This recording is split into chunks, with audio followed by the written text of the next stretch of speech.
list for tomorrow. No, you know, I'm an old guy and I'm not good in English. I'm not good in answering questions. I have never worked with any media outlet. So simply save your questions to other ambassadors.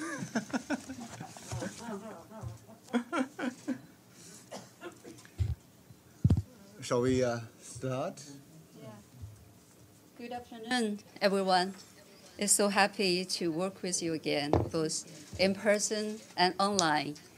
And this event is also live on UN Web TV. Today's briefing, Ambassador Zhang will brief about the Security Council's work in August with Chinese presidency. And then Ambassador Zhang will take your questions. Now I give the floor to Ambassador Zhang. Please. Thank you, Yuan Chun. Good afternoon, all friends. Good to see you all. And because of COVID, we are not able to meet in person as we did in the previous years, but very delighted to see all of you. My question to you is why you are still here. It's already August. Indeed, we are in August, and China assumes our presidency for this month. We have just adopted the program of work for August this morning. And as I said, what I would say is that August is a month for occasion. However, for this year, the world is far from peaceful, far from tranquil. And the political turmoils, military conflicts, terrorist threats, and climate change, food crisis, oil crisis, one crisis after another are all happening. So meanwhile, Cold War mentality, power politics have also brought more uncertainties and instabilities to the world and make the division even greater in today's world. In such complex situations, the international community has a greater expectation from the United Nations, and they do wish to see a greater role of the United Nations. So even though August is a month for vacation, the work of the Security Council should not be and cannot be slackened or relaxed. China attaches great importance to the presidency of the Security Council for this month. We will definitely adopt a responsible and constructive approach, uphold true multilateralism, and strengthen communication and consultations with all members of the Council and the larger member states of the General Assembly, and earnestly perform our duties as the President so as to better meet the expectations of the international community and to better play the role of the Security Council in maintaining peace and security, and also to facilitate and promote the solidarity, unity, and cooperation of member states in such a challenging time. And then with our joint efforts, we can better address global challenges. And we have adopted the program for this month. And what I wish to share with you are the following priorities for this month. The first priority will be facilitating dialogue and cooperation for common security. We all know that the world is facing with many challenges. Achieving common security for all is the founding mission of the Security Council. It's also a regular topic here in the United Nations. So at this moment, with the changing world situation and security challenges, it's highly relevant for the Security Council to revisit this issue. So the Council must reaffirm its mission of maintaining common security and fulfill its due responsibilities.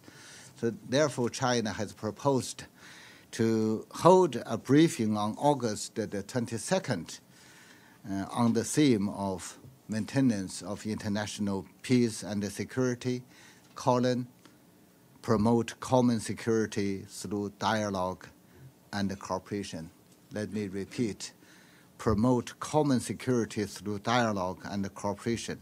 We hope parties will deeply reflect on questions such as what kind of international security do we really need? How can we get out of the conflicts we are witnessing in today's world, and how to avoid larger security disasters under the current situation, and what kind of better role we can expect from the United Nations. Now, through such discussions, we hope we can forge some basic consensus on this important issue. We can really, we will understand better that our humanity share the same future, share the same world, and any country's security is indivisible from the others, and we are an indivisible security community. So we hope that by working together, we can really jointly maintain world peace and global security. We can also oppose bloc politics, oppose confrontation, and making sure that we are all walking towards the same direction. That will be the first priority and also one of the signature events we are proposing. And the second one will be on supporting Africa's capacity building for sustaining peace. That will be our the other priority. We all know that many African countries are facing many crises such as COVID-19 pandemic, war and conflict, climate change, energy and food crisis. I have just talked with the Secretary General a few minutes ago. He is very much concerned about the spillovers suffered by developing countries at this moment. So we can see that for developing countries, for African countries, the years of development gains and hard-won peace are in danger of being swept away by the current crisis of the world. In recent years, African countries have been the main victims to the butterfly effect of world economic cycle, global risks, and geopolitics, geoconflicts outside the region. So against such a backdrop, we are all saying we are helping African countries, but in what way we can help African countries? So in our view, we must go beyond humanitarian aid and focus on economic development. We must go beyond short-term assistance and seek long-term investment and long-term solutions in Africa. And we must go beyond blood transfusion and enhance their own blood-making function. And the call for that is to promote capacity building strengthen capacity building in African countries. So for that purpose, China has proposed an open briefing on the August the 8th on the theme of peace and security in Africa, calling capacity building for sustaining peace. And the aim is to help all parties better understand the difficulties, the challenges facing the African continent, and to also to adopt measures in addressing the root causes in the African continent to make sure that we can really provide targeted support for the peace and the development of the African continent. And the third priority for our presidency is to strengthening mediation efforts for the political settlement of hotspot issues. If you look at the program of work, it looks like it's a relatively light one. But frankly speaking, many situations are still going on. And on those issues, we are going to deliberate in August. You can also find some of them are also at a critical stage. The truce in Yemen is to expire tomorrow. We need to extend the truce, and we are working on that in a tireless effort. And uncertainties remain in Libya. And in the Middle East, the situation might further deteriorate. And the situation, the violence in Haiti is still escalating.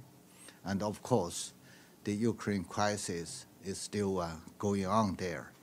So all these issues require the Security Council to make good use of its toolbox and play its proper role in light of the specific conditions of each conflict and each country. As the President, China will definitely work closely with all members of the Council and also work closely with the Secretary General and his team, his special representatives, and also work closely with those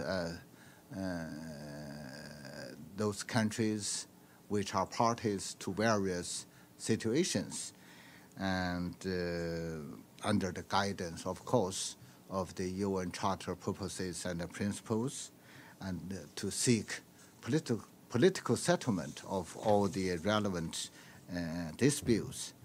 And of course, our key working method will be to promote dialogue, promote consultation, and promote cooperation among all the parties so as to cool down the conflicts and facilitate the settlement of these hotspot issues. And the fourth priority for us is to uphold openness and inclusiveness for the solidarity and the cooperation of the Security Council. The Security Council shoulders the primary responsibility for maintaining peace and the security. And the Security Council belongs to all member states of the United Nations. So against a backdrop of numerous global challenges, it's more important than ever for the Security Council to maintain solidarity, to maintain cooperation and unity. So China will work with all members closely to, in a very open, in a very close, inclusive manner, to form a synergy. In the past months, to prepare for this presidency, I have been working very closely with the Secretary General and his team, with the Deputy Secretary General, and with parties relevant to different situations. So through all the communications and the context. My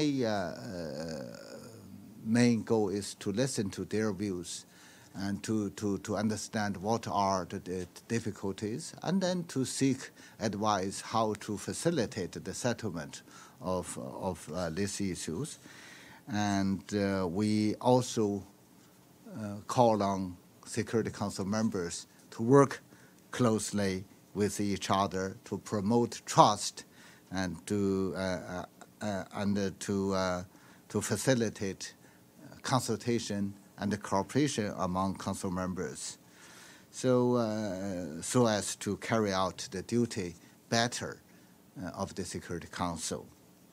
And of course, in this month, we will also work closely with friends from the media, and to keep the transparency, the openness, the inclusiveness of the work of the Security Council.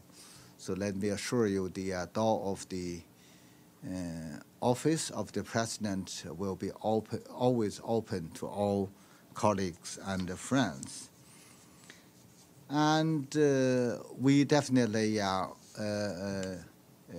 need to cool down the global temperature.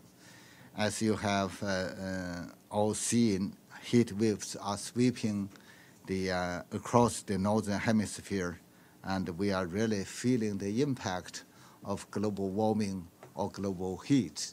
And meanwhile, looking around the world, and international tensions are also high, and we also need to cool down the various situations. And the working temperature of Security Council members is also high, and we also need to advise Security Council members to really to be cool-headed in seeking diplomatic solutions to various issues through rational dialogue. For that purpose, I have, it's the practice for each presidency to prepare some small souvenirs. What I have prepared for Security Council PR colleagues is a Chinese fan, and I have it here. And I hope that with this fund, we can really cool down the global temperature, also cool down the tensions, and also to cool down the emotional way council members are working with each other. But then that's also a small step in coping with. You want to have another picture? Okay, and we also hope that we can do something in working together jointly with the Secretary General in coping with climate. We have heard his cries every day on climate change, and then in response to that, what the Chinese presidency has proposed is that in August we will use less air conditioning in the Security Council chamber to adjust the room temperature a little bit to make it warmer, and then to use less air conditioning, as I said, and then we may demonstrate that we are serious. It's a small and minor step, but it's a symbolic step towards the right direction. So since the room temperature is a little bit warmer, and then we advise those gentlemen not to wear their beautiful ties in August. But I'm not asking them not to do that in September. It's up to the French PR to decide what they will do in September. But that's really a minor step, and we hope that with that. What does your band say? Okay, yeah, with those funds, they have some famous philosophical idioms from. Yes, and for this one, it's 上善若水. The best virtue is like water. And I have told my council colleagues my English is poor, my understanding of the Chinese philosophy is poor, but it means that on the one hand, water is the softest material in the world. On the other hand, it's the hardest material in the world. Water can really change almost everything.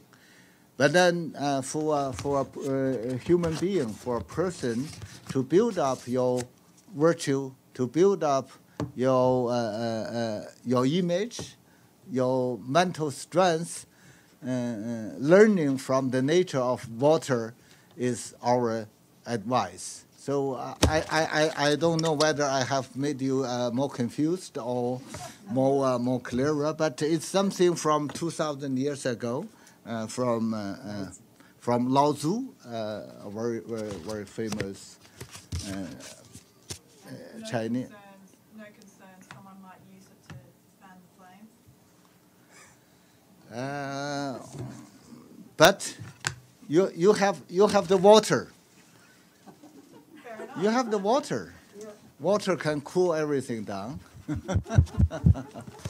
You know, in the Chinese culture, whenever we use a fan, we aim to cool down things instead of inciting things.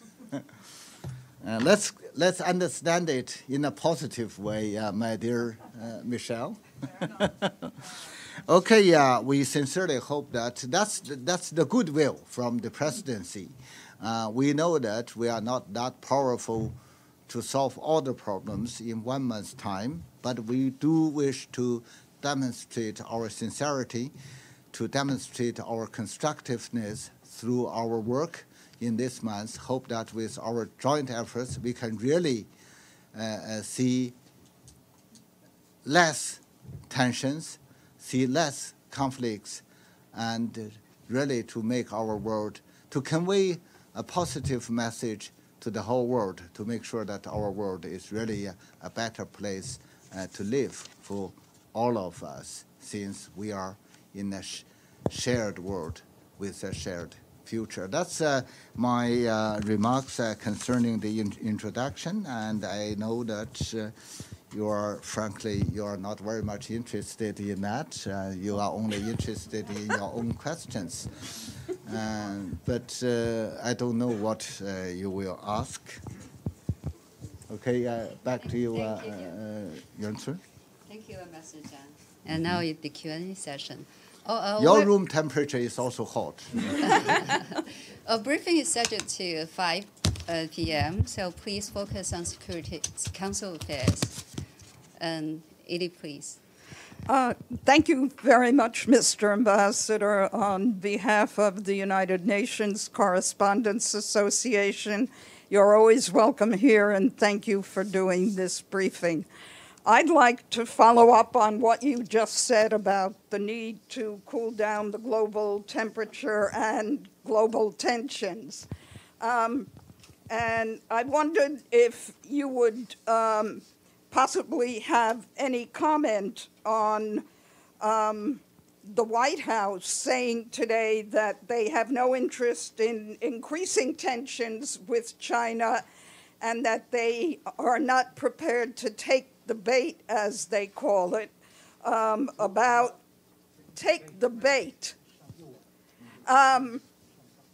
China's rhetoric about the possible visit of House of Representatives Speaker Nancy Pelosi to Taiwan.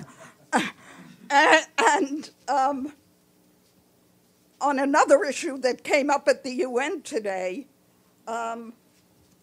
in the NPT review conference, there's been quite a number of countries criticizing the Russian president for threatening the possible use of nuclear weapons, and I wonder how China responds to that. Thank you.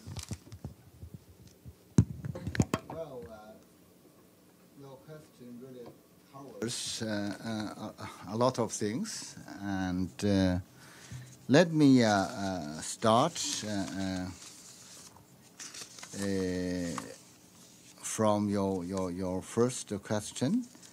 And indeed, you know, I know that colleagues are paying close attention to the planned visit of Speaker Pelosi, and China is also watching it very, very closely.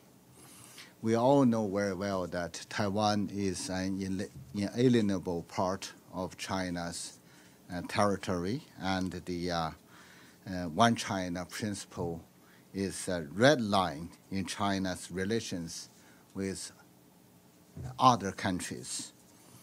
And we allow no one to cross this red line.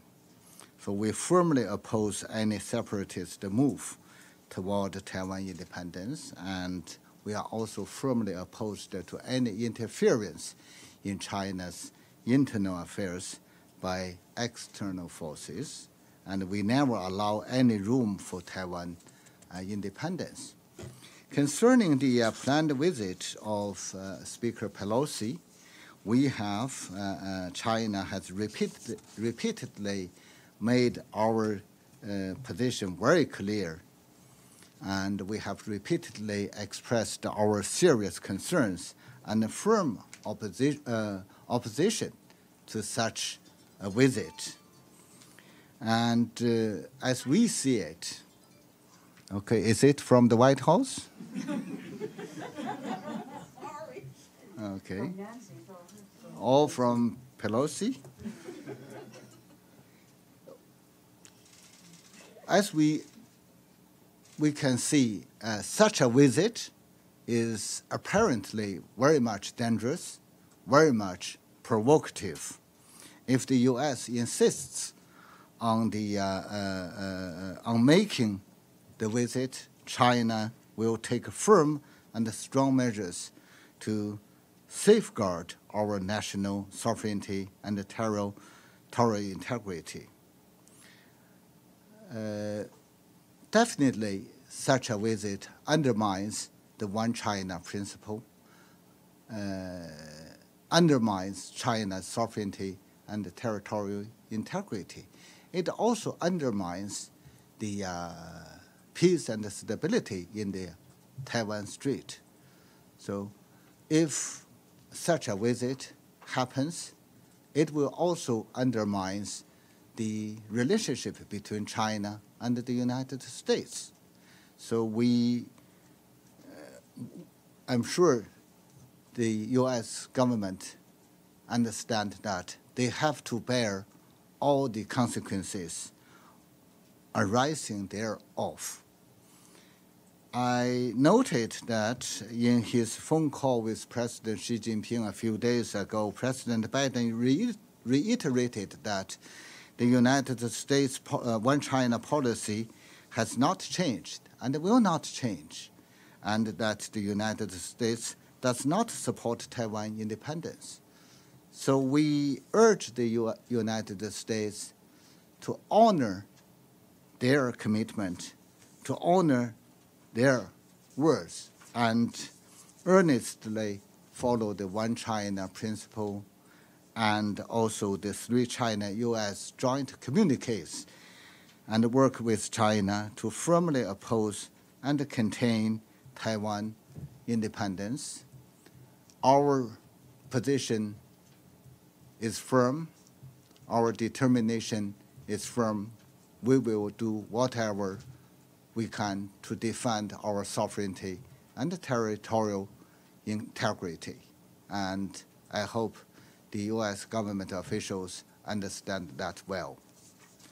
And concerning NPT, you are, I'm sure you will hear a lot from our Chinese delegation, and we also take the 10th Review Conference as a very, very important conference. For that, we have sent a delegation from Beijing, headed by our Director General in charge of disarmament, and our disarmament ambassador from Geneva is also here participating in this conference. The NPT regime is a very, very important cornerstone for international nuclear security and in the international disarmament architecture. Currently, we are really faced with many challenges. We do hope that through the review conference, we can really facilitate the authority, the universality, and the effectiveness of the international nuclear nuclear non-proliferation regime. And also, we hope that through the review conference, we can further deepen our understanding on our cooperation on this in this area, and to facilitate in a balanced manner the three pillars, namely nuclear disarmament and nuclear peaceful use, and also non-proliferation. And all the three pillars can be really carried out in a balanced and effective manner. And on nuclear non-proliferation, definitely the countries with the largest nuclear arsenal carry unique and special responsibilities, and they should be among the first to play their role in promoting nuclear disarmament, non-proliferation, and peaceful use. And the good thing is that in the past few months' time, nuclear powers recognized by NPT, namely the 5 countries, the 5 permanent members, were also working closely for that purpose. So we issued at the beginning, our leaders issued a joint statement sending a message that a nuclear war cannot be won and should not be fought. So that's a very strong message. I think for the nuclear powers, whoever it is, we can continue to pursue the spirit of cooperation we have established through the leaders' joint statement, and then to continue to work closely for the common interest of all of us, and also for the common interest of all over the world. The message, I think, answers your question. But that statement was in January before the Russian invasion of Ukraine. But the world has not changed. Next question, please. Michelle. Thank you. Thanks, Ambassador. Michelle Nichols from Reuters. Obviously, sorry to harp on this, but the news of the day with the possible visit tomorrow by Speaker Pelosi. Your deputy raised this in the Security Council last week. So does that mean that China would view this visit as some kind of threat to international peace and security? And would you pursue any further action here if she were to go through with this visit? In 1997, the visit by the then US House Speaker didn't create such a fuss. So why is this so much more troublesome to China today? And when you say the US must bear the consequences of such a visit, what kind of consequences are you talking about? Might China close the Taiwan Strait over this? What could we expect? Thank you. Thank you, Michelle. And as I said earlier, as we see it, such a planned visit, if happens, definitely undermines the One China principle, undermines China's sovereignty and territorial integrity, and undermines the stability and peace in the Taiwan Strait. Furthermore, it also undermines the relations between China and the United States. So it's indeed very much serious and provocative visit. Definitely, we have reasons to oppose it, and we have reasons to defend China's fundamental interests. Concerning what you said about the visit of 1997, I don't think we need to compare the two. An early mistake does not make the following mistake legitimate. Furthermore, the situation in Taiwan is also changing. You know, with the support of some external forces, Taiwan's tendency towards independence is further developing. So if we do not take appropriate forceful action to stop it, and the situation might be even out of control. So it's legitimate for the Chinese government, for the Chinese military to take any action to prevent Taiwan to go further down the wrong direction, namely towards independence. As we said, we will not allow any room for that. With regard to what kind of actions we may take, of course, we have to wait and see. I'm not in a position to tell the details. But what I can tell is that the firmness, the determination is there. We will do whatever we can to defend our sovereignty and the territorial integrity. Thank you. Next question, Xinhua, please. Okay, thank you, Yuan Chun. Mr. Ambassador, congratulations on assuming the presidency of the Security Council.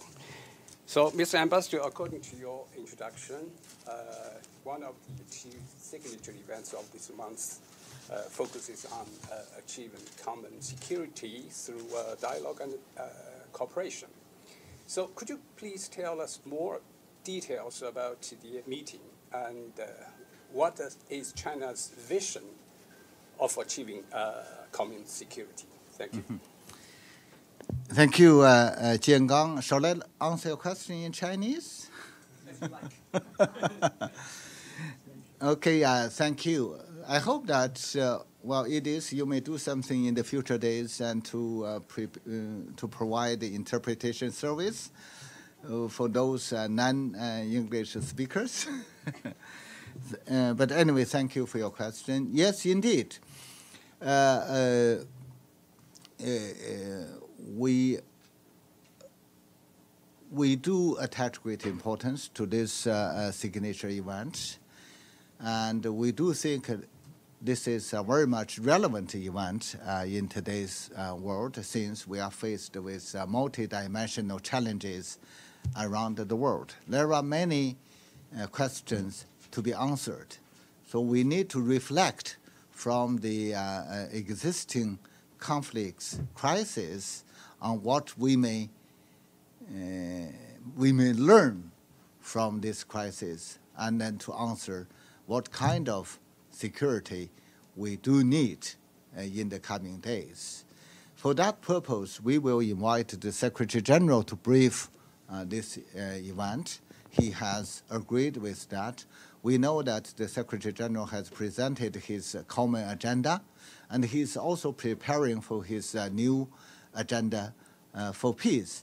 I'm sure that by sharing with his briefing, we may understand better what he might present to the United Nations under his common agenda. And meanwhile, I think from the discussions of the Security Council, he may also benefit from the perspectives, from the wisdom of Council members on this specific issue. We will also invite the President, who is elected the President of the 10th Review Conference, to also brief the Security Council on this event. We have discussed the importance of the NPT regime, and a global common security definitely won't stand without the guarantee of a nuclear security. So we think that the briefing from the review conference will be also very much facilitating the discussions of Security Council members on this issue. Concerning what kind of common security we can realize, or what kind of common security we can expect, frankly, we are open to all the wisdom from all council members.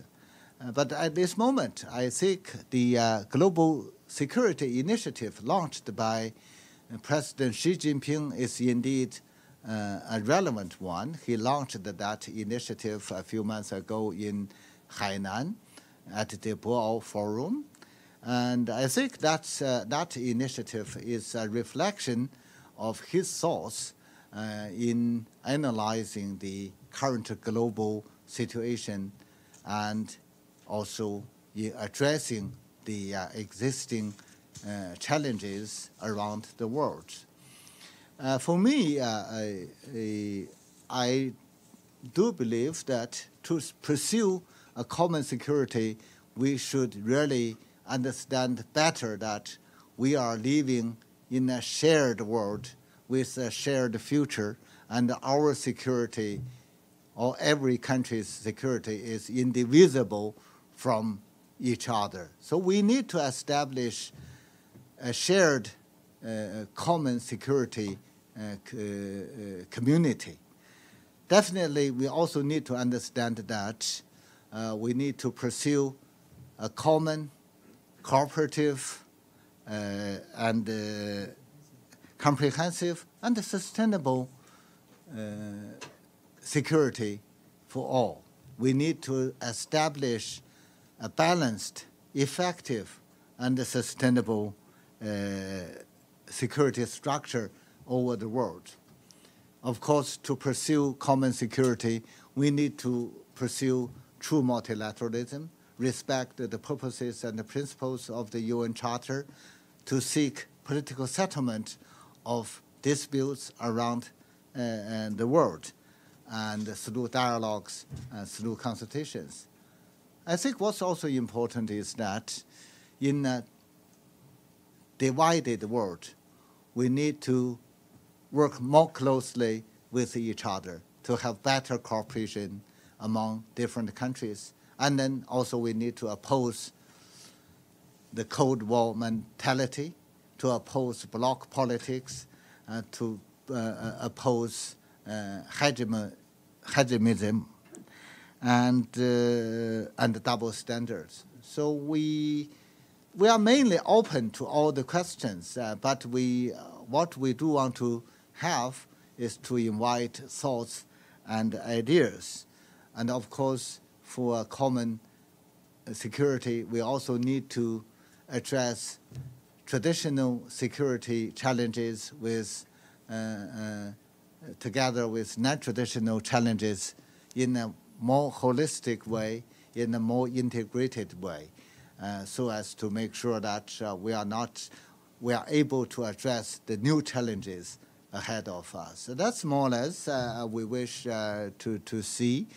But of course, you can always expect a lot from the general membership. Thank you, Jiangang. Thank you. Our next question, please. RAA Novosti, Alan, please.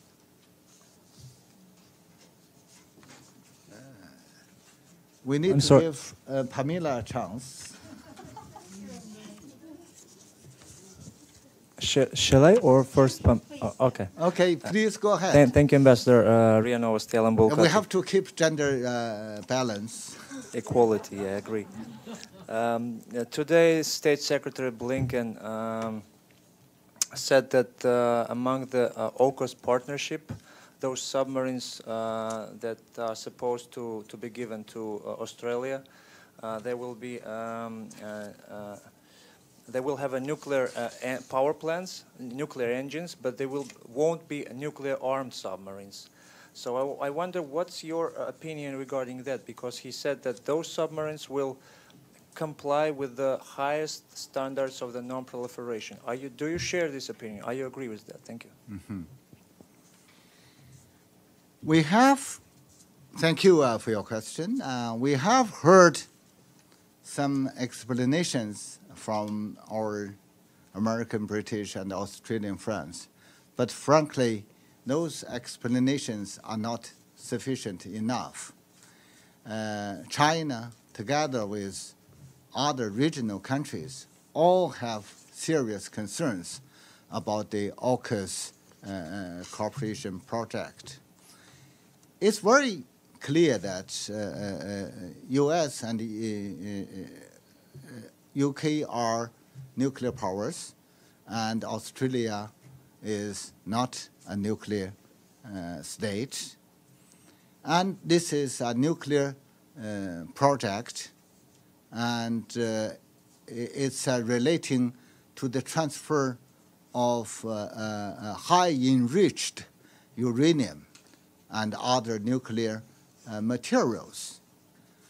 Such an act definitely violates the purposes and the principles of the NPT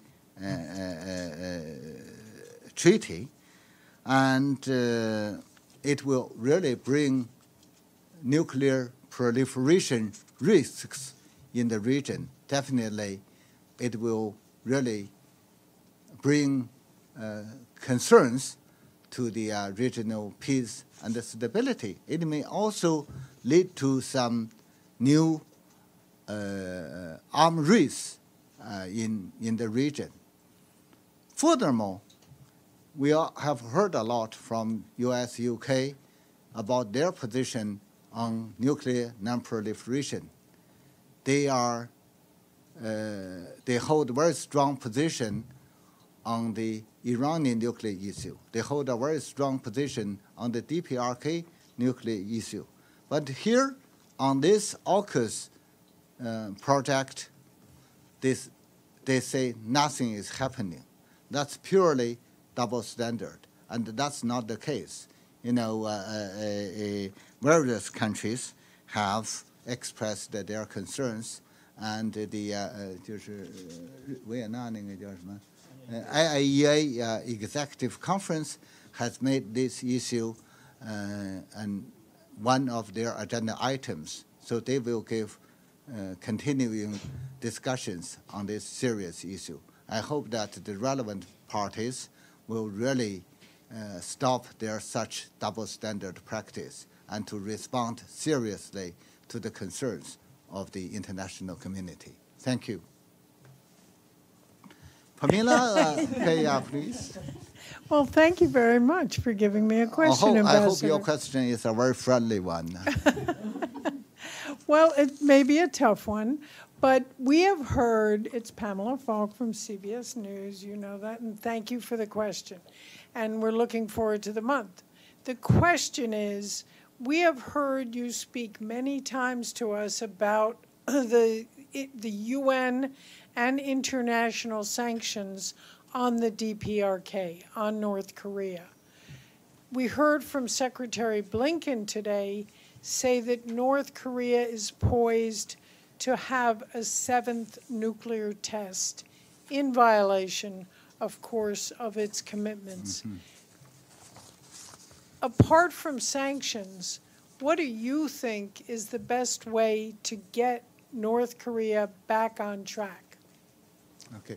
Thank you, Pamela. It's a question at least I'm familiar with. Yes, yes, we are all watching the situation on the Korean Peninsula very closely, and we see escalating tensions there. So we do need to watch it very closely. However, concerning the nuclear test, we haven't got any confirmed information. We have been told many times that there will be a nuclear test, but until today, the nuclear test has not happened. But that's not what I mean to say. What I mean to say is that while we need to work closely in maintaining the non-proliferation, we also need to watch this whole situation in the Korean Peninsula as a whole. While we see the tension from the nuclear part, we also see the tension from other parts of the Korean Peninsula, namely the joint military exercises, the confrontational practice taken by certain countries in that part of the world. For us, our position is very clear.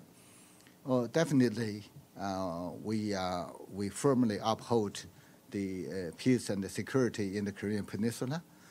We are firm on the denuclearization of the Korean Peninsula, and it's also our wish that a solution can be achieved through dialogue and negotiations.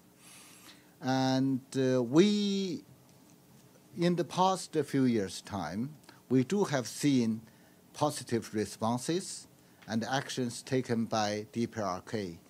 And we have also seen some positive actions taken by the United States, mainly the former administration. However, after that, nothing happened. And then there was a stalemate in the dialogue between the parties. We do hope that the two parties directly concerned will engage in serious dialogue. In particular, the United States should really take concrete actions in responding to the concerns of DPRK. And for the Security Council, definitely the role played by the Security Council should be conducive in seeing an improved situation instead of making the situation even worse.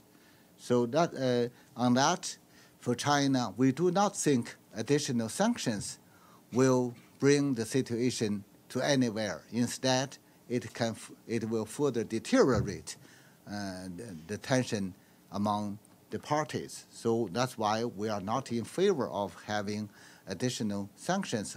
Also, because sanctions are causing humanitarian sufferings to the innocent people in DPRK. And of course, you know, it's not easy to see fundamental changes, but we should never give up. We cannot simply sit idle and then to wait for the deterioration of the situation. All parties should feel the urgency to resume dialogues and then to talk to each other, to accommodate the concerns, and also to avoid taking provocative actions which may make the situation even worse. So on that, we call on all parties to stay calm and to refrain from taking provocative actions. Thank you. Very helpful. Thank you. Hi, Mr. Ambassador. This is Xu Dezhi with China Central Television. So first, wish you a successful presidency. Maybe you can bring the fan to the Chamber of Security Council so that you can cool down the tension there. So my question, I asked many ambassadors. It's not that miracle. All right. Okay. I asked this question to many ambassadors, so I want to ask for your thoughts. Just like you said, the world is facing multiple challenges. and more and more people feel the UN, especially the Security Council, is unable to act effectively in dealing with all those challenges you just mentioned. So what's your thought? And in the capacity of China, what can China do to strengthen the UN as the center of multilateralism? Thank you. Okay.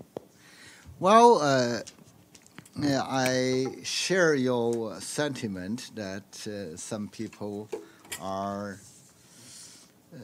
expecting the United Nations to play a more important role.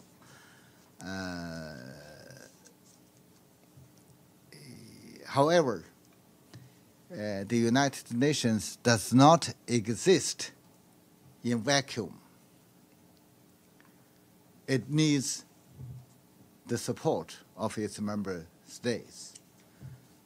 The strength of the United Nations originates from the strong support of its member states. For us, we do see the United Nations a banner of multilateralism and a symbol of collective strength. And as we see it, the United Nations is the role of the United Nations is irreplaceable in the foreseeable future, no matter how the international situation may change. So, as I said, to have a strong role of the United Nations, we have to guarantee the strong support from member states. In this regard, major countries, in particular, should really bear their responsibilities and to take lead in carrying out their obligations.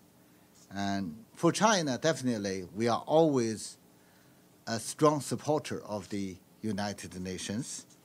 And China has been working very closely with the United Nations in undertaking concrete actions to support the United Nations in addressing global challenges, maintaining peace and security, and promoting common development.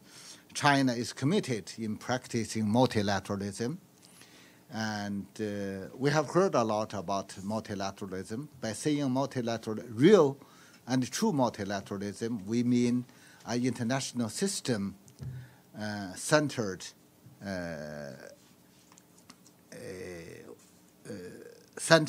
with the United Nations, and an international order based on international law. So China has been a genuine supporter of true multilateralism. As the Secretary General once said, China is an important pillar of the United Nations and multilateralism. And China has been always making unremitting efforts advancing the United Nations development goals. And, China has lifted extreme poverty 10 years ahead of schedule. And China is really a front runner in realizing the SDGs. And China has been responding actively and constructively to global challenges like the COVID-19, like food crisis, like energy crisis. President Xi Jinping launched a global development initiative, and that initiative really injects new strength to multilateralism and to our common effort in addressing global challenges. China is always a strong doer in coping with climate change. Of course, giving you a fund is not a key part of that, but we are really a doer on that. China has committed to realize its carbon peak by 2030 and to realize carbon neutrality by 2030. We have been working very closely with the Secretary General in supporting his efforts. And China also, of course, as we have been discussing, we are mainly discussing peace and security issues. China has been always engaged actively in maintaining world peace and security, and in working closely with other partners to promote diplomatic efforts, to promote dialogue, and to promote the political settlement of different conflicts. As I mentioned earlier, President Xi Jinping's global security initiative is also a response to the various global challenges we are facing today. I'm sure that initiative is of great significance in helping us get rid of all the conflicts around the world. And China, I'm also proudly to say that China is always honoring its financial obligations in the United Nations. Even though we are the second largest contributor to both the regular budget and the peacekeeping assessment, we have to pay a lot every year. As a developing country, it's also a huge burden, but we have managed to pay our contribution in full and on time. I do not want to compare China with anyone, but I'm sure you all know what other countries, in particular, one big country is doing on that. And so you can see that China's support to the United Nations is always there, and China is always taking concrete steps in supporting the United Nations. Last year, we celebrated the 50th anniversary with the United Nations together of the restore of our lawful seat in the United Nations. And earlier this year, Secretary General Guterres was invited to participate in the opening of the Beijing Olympic Games.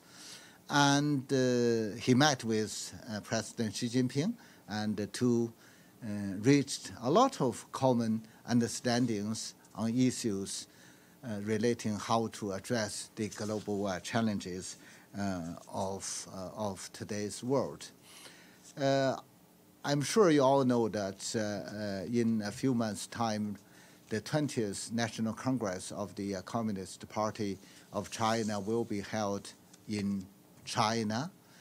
And I'm sure with that conference, the cooperation between China and the United Nations will be brought to a new height. And with China's further development, and I'm sure China is able to contribute more to the work of the United Nations, and also to make more contribution to world peace and security.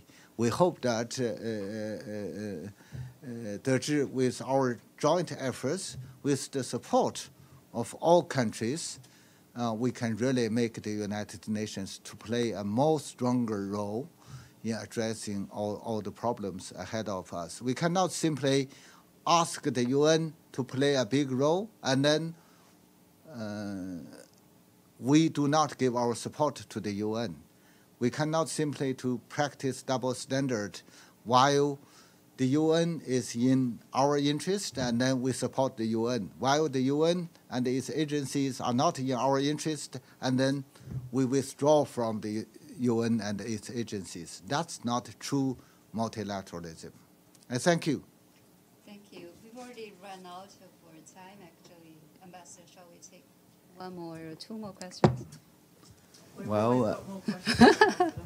We've always got more questions. And I turned on the air conditioning. But at least we need to hear from Feng Huang. Or I see Ali also have question. Ali, please. Yeah. Who, then two more, right? Okay, then Elderman first this time. Ali, how are you? I am fine, sir. Congratulations first. And Iftikhar from Associated Press of Pakistan. In view of the serious incident that took place on the border between Democratic Republic of Congo and Uganda, does the Security Council plan any action? And maybe in view of the tensions between the UN stabilization mission and the people of Eastern Congo, maybe the Security Council might like to review the situation and the mandate of the mission. Thank you, Ali, and you have really brought us to the attention of a very new situation. Although, sir, I had a question on Afghanistan. Yeah, but this I'm sure you are all, you have asked a lot of questions to the spokesperson of the Secretary General. Mm-hmm. The Secretary General has shared his views with the media. We are also in close contact with the Secretariat. We know that Under Secretary General Lacroix is on the ground, and we know the whole UN team is also working on this. And the Security Council members have expressed the concerns over the situation on the ground. Definitely, we are watching it very closely, and if necessary, the Security Council will take action on that. And concerning the long-term run solution, that's also a question floating in the air with regard to what's happening in Africa, in other parts of the world. Definitely, the United Nations need to look at the situation to make sure that the mandate really represent the expectation of the host government and the host country's people, and really making sure that what we give to the UN missions are those mandates which can be carried out appropriately and effectively. All those things need us to study carefully. Thank you. Thank you, Ambassador. I'm Ying Qian from Hong Kong Phoenix TV. My question is about thank you. My question is about Ukraine. The Black Sea Initiative has made some progress today, and we see the first ship has loaded with the grains has departed from Ukraine port and going to Lebanon today. So my question is, how would you comment on this progress? And we see that some U.S. officials said China should take more responsibility in tackling the world food crisis and the Ukraine crisis. So what do you think China should do? Thank you. Thank you, Ying Qian. And on this, let me say that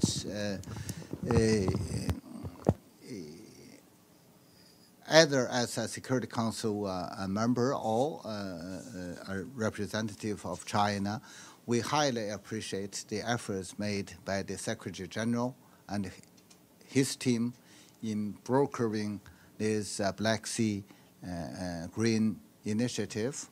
We do believe it's a very important step towards the right direction. And we are also glad to see that the first ship has departed from the Odessa port. And we do believe that with the implementation of the package agreement, we can not only address better the global food crisis or green food security problem, it also marks a good start towards a peaceful solution of the crisis. You know, it's a start of a new process. Of course, it's a different issue, but it shows to us that the parties concerned can sit together, can talk to each other, and they can also produce positive results. Concerning the food security, I should say food security is a long-time issue. It's not new at all. However, the newly emerged global crisis made food security situation even more challenging. China has been always attaching great importance to food security. Even before this crisis broke out, China was working very closely with other countries in promoting global food security and avoiding insecurity. You know, a key part of the Global Development Initiative launched by President Xi Jinping was concerning food security. And we have established a South-South fund with FAO on working together to help developing countries to solve their agricultural and food problems. We are also working closely with WFP, right, and other institutions, and also on individual basis, providing food assistance to those countries in need, including Afghanistan. And, you know, once Afghanistan was in a dire situation last winter, together with neighboring countries, we are really providing adequate assistance to Afghanistan.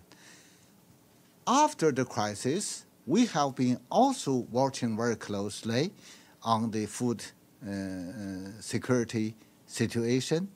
We have been supporting the efforts made by the Secretary General in this regard. If you can check at the G20's Foreign Ministers meeting, State Council and Foreign Minister Wang Yi launched a 6-point initiative concerning food security. That's very much responding to the current problems. A key message on that is to support the access of Ukrainian food and Russian food to the global market. And we supported the efforts made in this regard in brokering a deal on that. At home, we are also working very hard to maintain the stability of our food market. That's, as a country with 1.4 billion people, itself, the food market instability in China itself is a huge contribution to the global food situation. And we have been also working very hard in maintaining our economic growth, in maintaining the stability of the global value chain, supply chain, to guarantee that food supplies won't be interrupted because of the interruption of food supply chains. So I have heard some comments from some unfriendly friends, and I think those blames are completely groundless. But I know that they don't need any ground to blame China. They can always create any excuse to attack China, because with them, it's purely politically motivated. They do not need any stuff to support, any facts to support their accusations. But what I do advise is that these people need to reflect what they are doing.